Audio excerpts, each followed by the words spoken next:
Hello students, I am Grishma Dalal. In pharmaceutical biotechnology, we are going to study about biosensors in this video.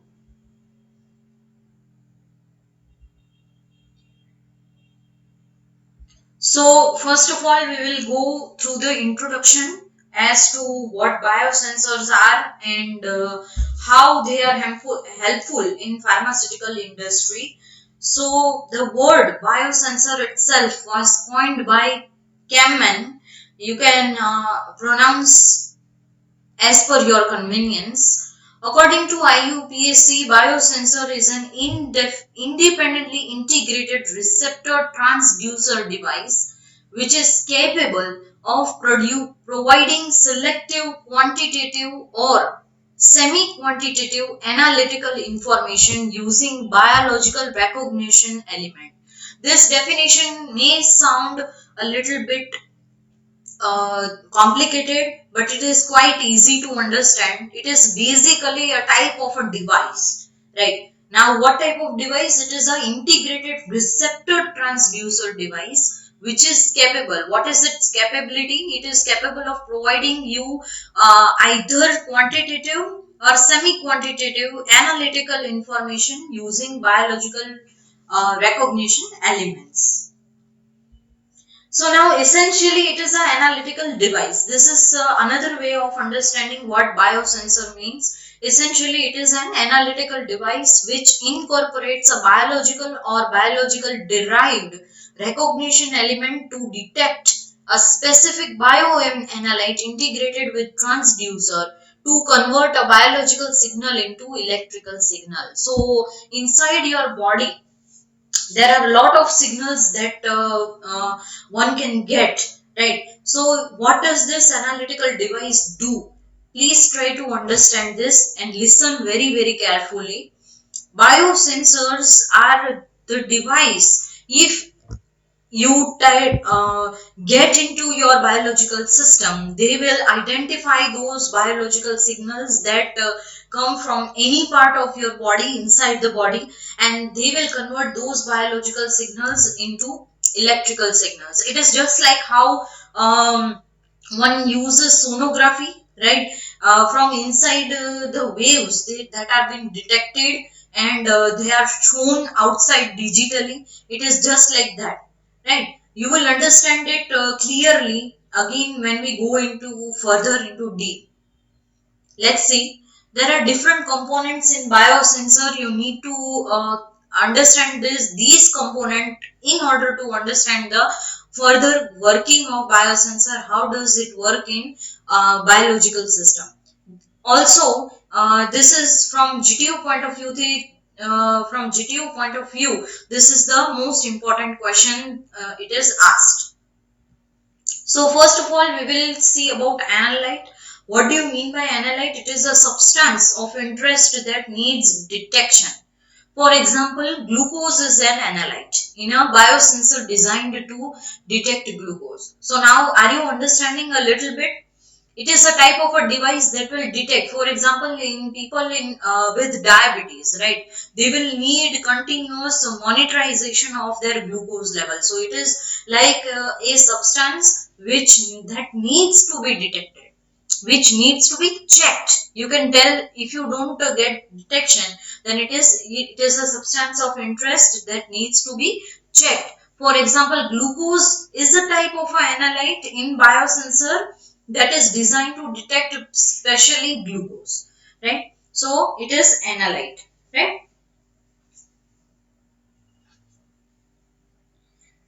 Now second thing is about bioreceptor. In bioreceptor, there are a molecule that specifically recognizes the analyte is known as a this is recognition. It The bioreceptor can be enzymes, cells, DNA, antibiotics, etc. These are only few examples, right? So what is bioreceptor? It is a molecule that specifically recognizes the analyte and is known as bioreceptor, enzymes, cells, DNA, antibiotics, etc. Third is transducer. This is the again most important, and an element that converts one form of energy into another form. This is like a machine that is that converts from one energy into another energy. In biosensor, the role of transducer is to convert the biorecognition event into a measurable signal. Please remember this line, right? What does it say? In a biosensor, role of transducer is to convert the biorecognition event into measurable signal. Right. This means that inside your body, inside the biological system, you don't know what type of signals you are getting unless it is measurable. Right. So what does it mean? That the biorecognition event, when you convert biorecognition event via transducer, you will get a signal that is easily measurable. You can measure those signals and you can identify what's going on inside your biological system.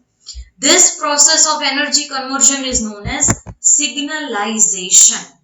Right? Most transducers produced either optical or electrical signal that are usually proportional to the amount of analyte bioreceptor interactions. Right? So you need to understand it depends on analyte as to we will get optical signal or electrical signal. So are you getting a little bit clear of what are these components in biosensor? Biosensor is nothing but it is a type of a device, right? That device will have analyte, bioreceptor, transducer, and this is not the end. Still, there are different components like number 4, electronic.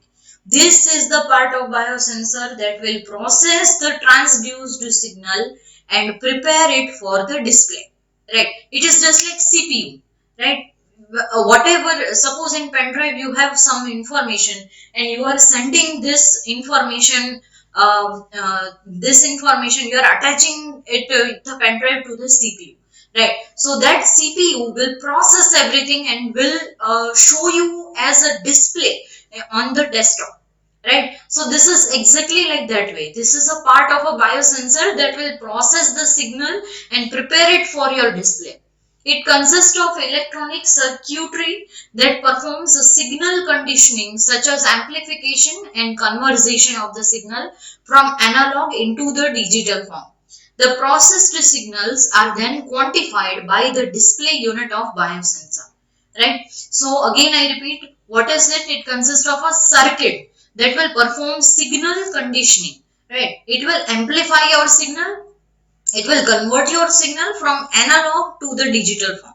Right? The processed signal and then quantified will be displayed on the unit of biosensor. So are you getting this? This is extremely easy to understand if you compare it to the system, the computer system, right? Which has a computer has a desktop, CPU, keyboard, etc. It is just exactly a little close. I'm not telling it is 100% close, but you can understand better that way, right?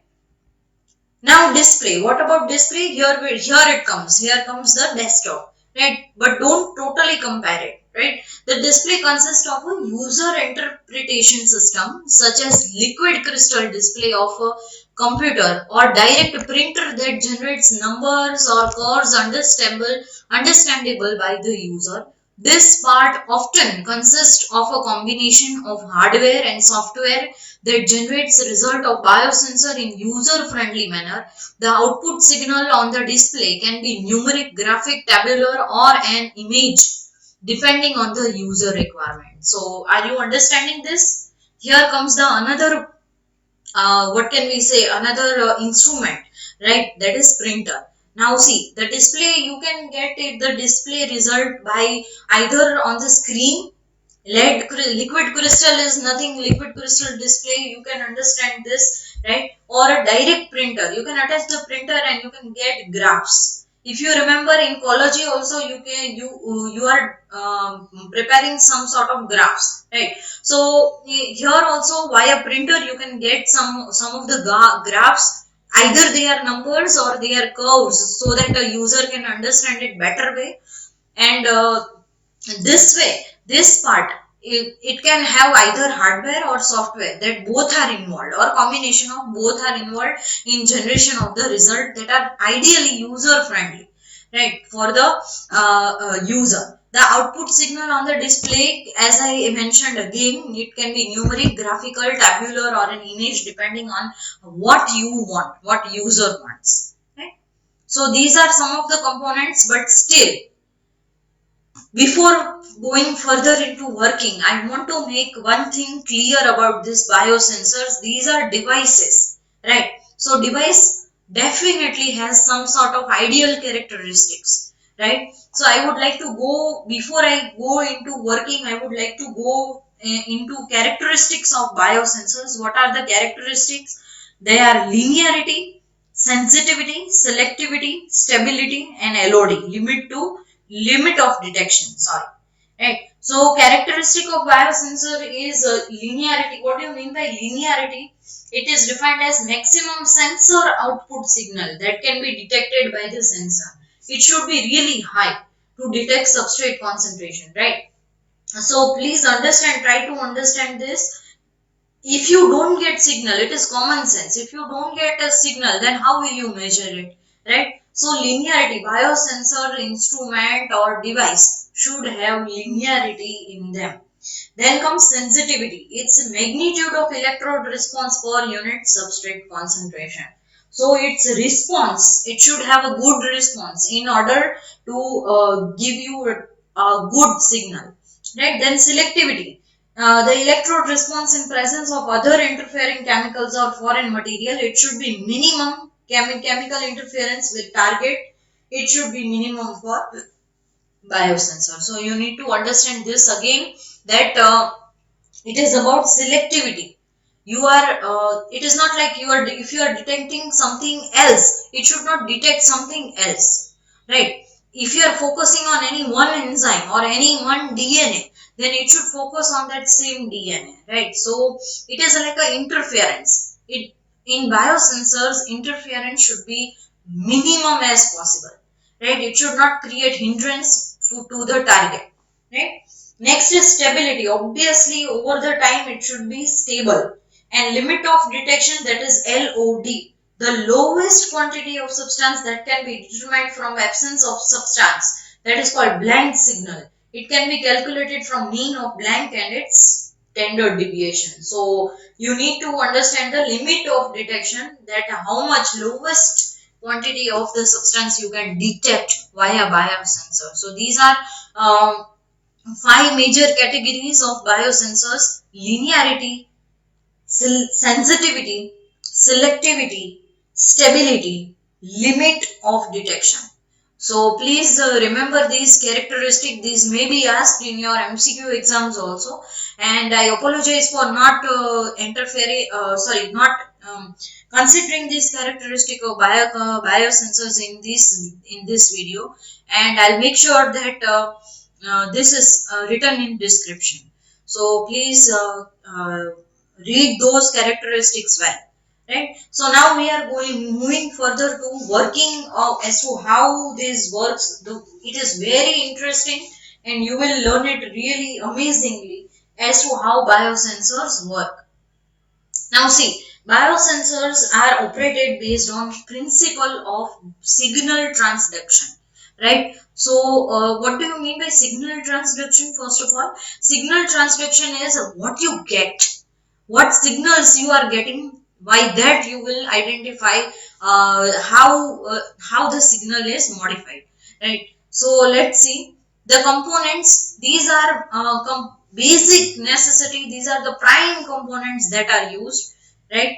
So first is biorecognition element, then second is biotransducer, third is electronic system, which will consist display, processor, and amplifier, right? So these three components are extremely important. You need to know what first of all, the basic. It is like in your past what you have studied in pharmaceutical engineering, if you remember, right? In that also, you first of all, if any instrument comes, you first study about the principle, then construction, then working, and then uh, whatever the further advantages and disadvantages, applications or variants, etc. Right? It is the same. Like in biosensors also, you have first studied about the principle, then next comes the components that were detailed in the working.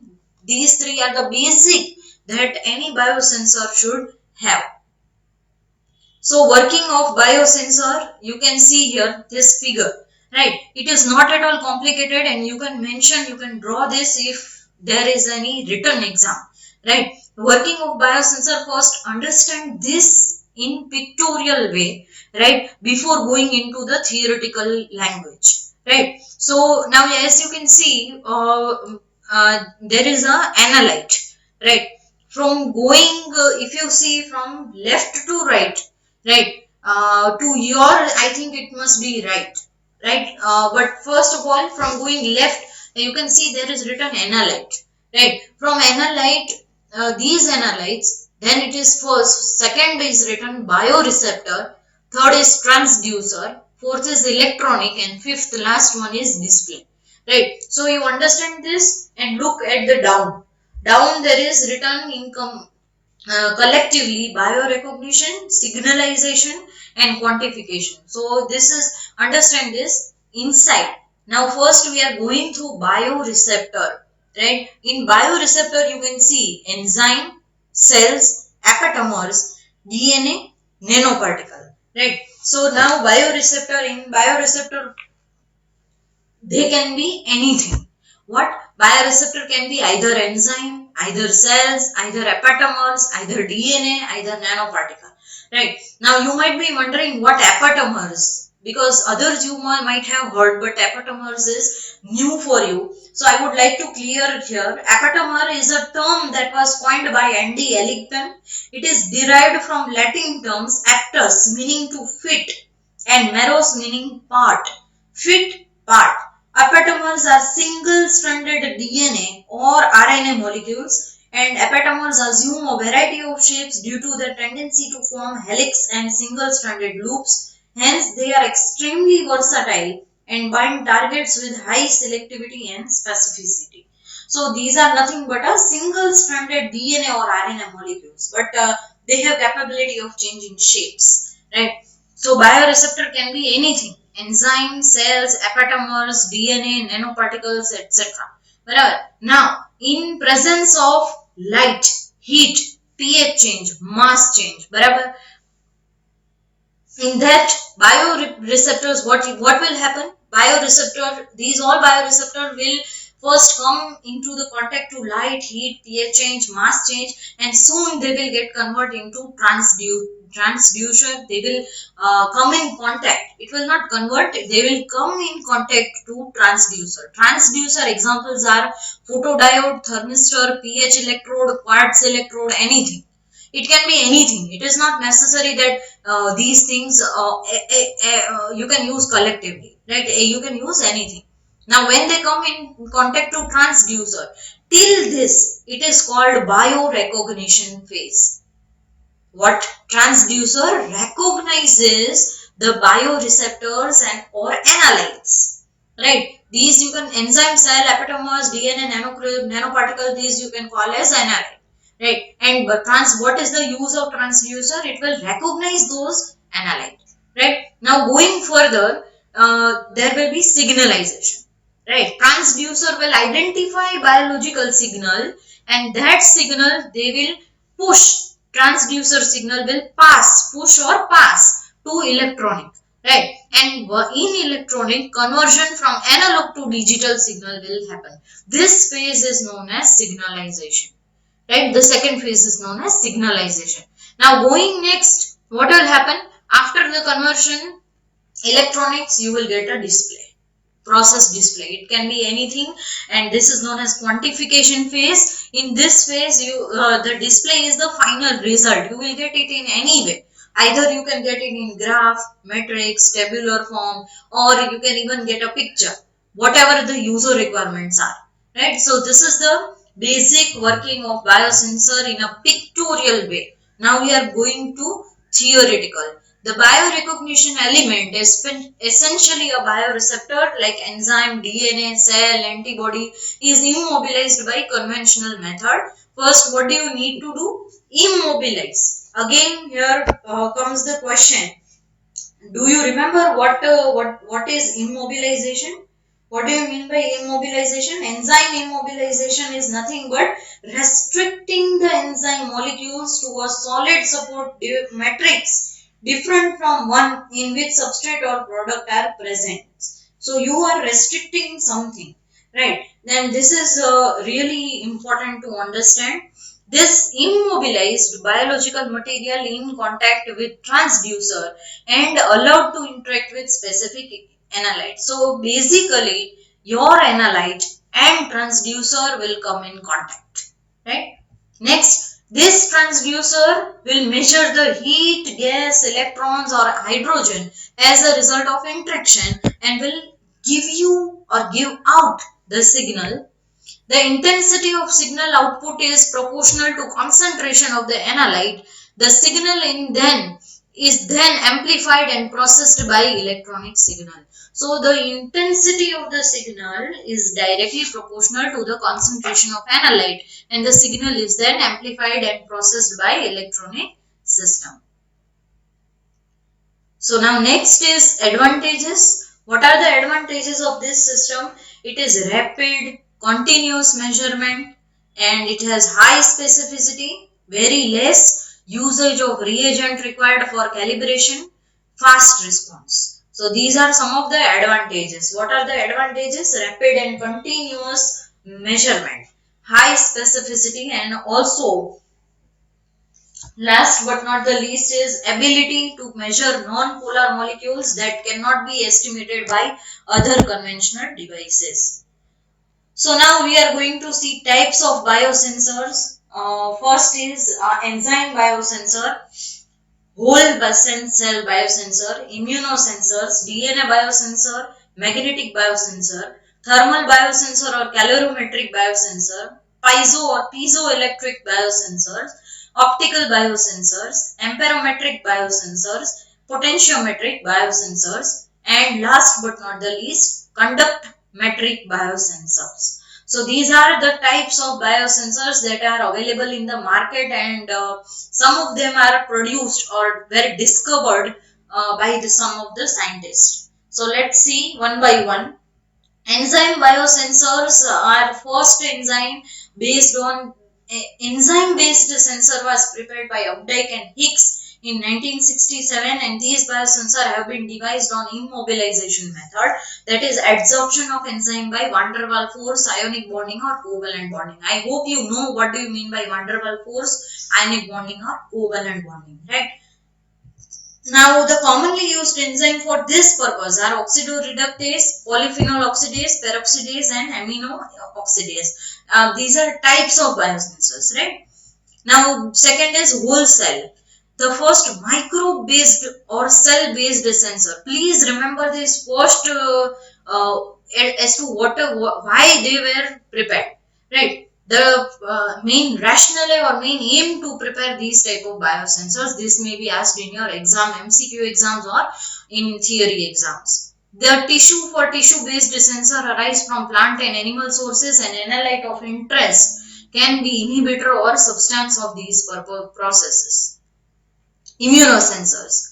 Immunosensors were established on the fact that antibodies have high affinity towards their respective antigen.